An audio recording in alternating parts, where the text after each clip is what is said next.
What's up, family? Welcome to Ask to My Ops. where we challenge you to stop playing and start pushing.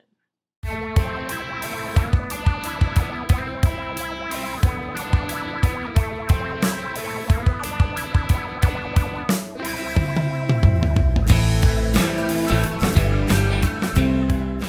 right here is my beautiful wife, Fiona. And this right here, this is my creative husband, Ayize. Creative. All right, y'all, let's get right on into it. We've been having some heavy ones lately, and we want to make sure that we give attention to the folks who have been waiting so patiently for us to get to you. So here we go. This is from a married woman. She says, I'm going to do the best I can here. Her English is fine, but there's a little bit of, I think there's a little bit of maybe a language thing. So I'll do the best I can.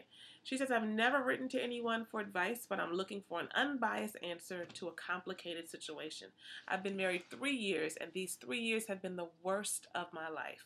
When I tell you what's going on and all that has happened, you are going to look at this letter and shake your head. Let me break it down from start to finish.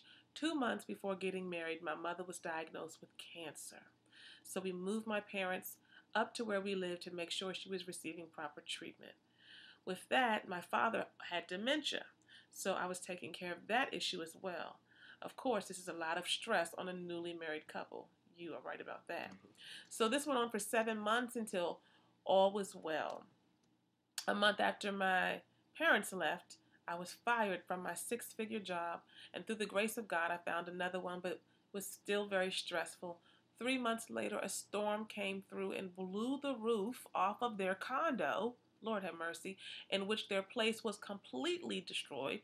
So they were displaced for 9 months, and that was 9 more months of stress. 2 months after the storm, her father passed away. My. 3 months after that, she finds out that her husband was having inappropriate conversations with several women, and she did forgive him. This year, she also found out that her husband had a fling. This was actually sent in 2012, so this was in 2012, that her husband had a fling. He said he only received oral sex. She says, yeah, right. This happened with a coworker at his job, and she helped him to get this job through her best friend. She says, like a fool, I stayed again.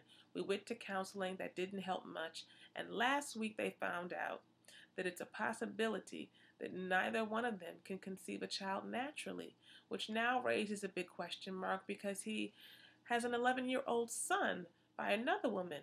And this basically tells him that perhaps this son is not his son, because the infertility looks to be genetic, which means that he was never fertile, right? Never able to fertile. Is that what you call that for men? I don't know what you call it. But he was not able to have children. So after 3 years of this, she's deflated. She says her self-esteem is shot, and she's never had a problem with self-esteem before. She honestly doesn't know what to do or where to go. She feels like there's a black cloud over the relationship. She's checking his phone all the time, tracking his every move. She says that the stress from this relationship has been overwhelming. Her word, she says the first 3 years has beat her to a pulp. Lord have mercy. She said, I need help or Prozac. Lost in the abyss of marriage is how she ends that letter. Wow. That's one of the things, yeah, my husband and I, sometimes we get letters in, or we read questionnaires that we have folks fill out before we get ready to work with them, and we just sit back and feel that for a minute. Because I just want to comment on that piece first. First of all, when you say lost in the abyss of marriage, yeah, I feel you. I don't know that you are lost in the abyss of marriage, but in the abyss of life. Life has come through and beat you down a little bit. I never ever think that getting beat down, whether it be in life or love or what have you, is for naught, that there's no reason for it, that there's no greater purpose in it.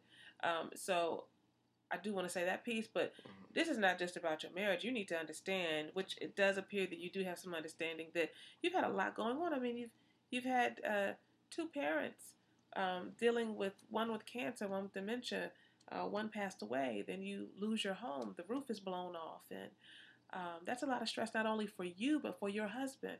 He's dealing with other women, and I can't even begin to fathom how she's dealt with all of this. So the first thing I want to do is just affirm for you and validate for you that that is a lot. It's a lot for anyone. And if you haven't done anything first for yourself in terms of your own self-care, in terms of your own mental health, your own spiritual well-being, so that you keep your sanity together, so that you're not just going through the motions of life, walking one foot in front of the other, but you're not really present. You're just moving. If you haven't done that, it is long overdue, my sister. You have to do that. Because oftentimes we're entrenched in such traumatizing stuff. And you have clearly been traumatized. Let me say that. You have clearly been traumatized over and over again. That we just develop coping mechanisms to stay afloat. We just figure out how to be able to move throughout our days without folks knowing that we are literally cracking up for real. We figure out how to negotiate that and figure out how to wear the mask, but all the while we're traumatized, and we need to be able to break down. We need to be able to look at what we've dealt with, pat ourselves on the back that we haven't flipped out, that we are still standing, but also give ourselves permission to fall apart a bit. And I just really think that that letter that's what it pulled from me. That's the very first thing, is that you need, if you haven't done it up until now, to take some time just for you. Yeah, and I think that in taking time just for you, really you're taking time to grieve. I think that your existence right now is really a space of grieving. You know, you lose your father. There's pain that's attached to that. There's grieving that needs to occur as a result of that experience. Your husband cheats on you. That's a loss. For many people, they say that infidelity is sometimes even more painful than a death. So there's grieving that's also attached to the infidelity. But guess what? You know, I want you to realize through this entire experience that none of this is your fault. None of it. It's not your fault. It's not your fault that your father passed away. It's not your fault that your mother got cancer. It's not your fault that your husband cheated. So I want you to just understand and just release. You know, you may be walking around with some guilt thinking that you're responsible for these things. But I just want you to release and know that it's not your fault. And through the process of releasing, eventually you'll move to a space of acceptance. Accepting the reality as it currently is for you. The fact that your mom has cancer. The fact that your father has transitioned. And the fact that your husband has stepped out on you. Once you accept that, then you can start to lay the groundwork to create a new reality for yourself and for your relationship, if you should choose to do so.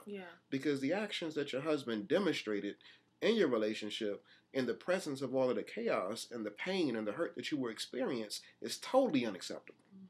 Totally unacceptable. And so, you know, once you acknowledge and accept that and experience the pain that came about from that experience, then you can begin to make that decision as to whether or not this marriage, this relationship, is the best for you. And then once you make that decision, then you can start to put pieces in place to move on that. What I will encourage you to do, lastly, here is to, again, you know, take time for yourself. That's not a cliche. I want you to understand that. We're really serious about that.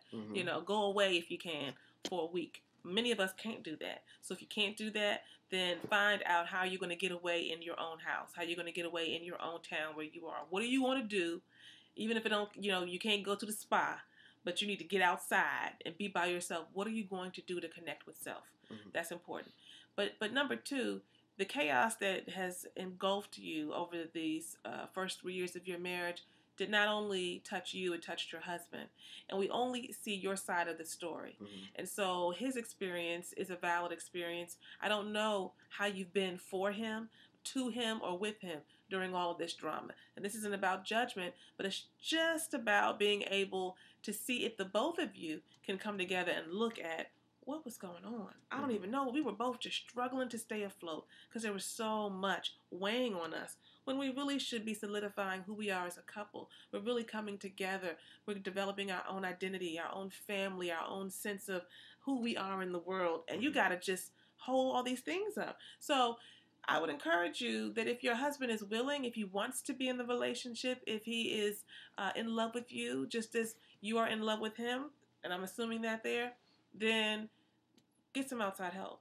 Come together and be able to be willing to examine what has happened, to be open to forgiving, and to be open to starting anew.